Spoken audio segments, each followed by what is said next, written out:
Today we are going to light up a lava lamp. You will need a narrow jar, glass or bottle, baking soda, up to 1 cup vinegar, a few drops of food coloring, and cooking oil.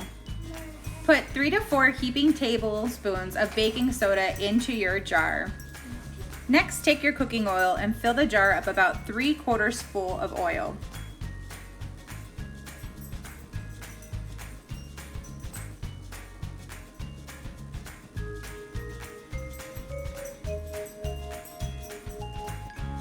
Fill your measuring cup up with 1 cup of vinegar and a couple of drops of food coloring. I chose red. What color will you choose? Pour a few drops of vinegar into the jar. Do you notice anything? Do the drops of vinegar sit on top of the oil or drop down through it? Baking soda reacts with vinegar to make carbon dioxide gas. What happens to those gas bubbles? How do you see them? The bubbles have trapped some of the colored vinegar with them as they rise to the top. When they get to the top, they pop. Then the colored vinegar sinks back down.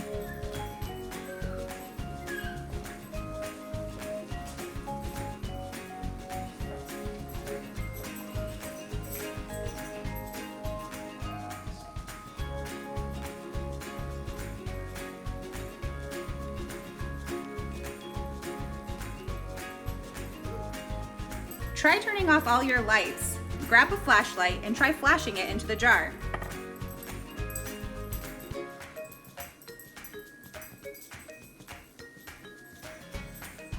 Why does the vinegar sink below the oil when you pour it in? Why doesn't oil and vinegar mix? Have you seen oil films float on water puddles? Oil floats because it's less dense than water. Density equals mass over volume. A cup of water weighs more than a cup of oil. Same for vinegar, which is mostly water. It is denser than oil, so vinegar falls through it.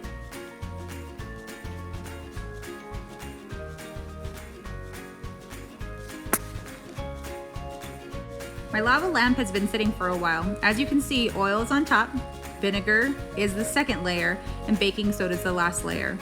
One more time, oil is less dense than vinegar or water. I hope you had fun learning how to make a lava lamp. Now why don't you give it a try?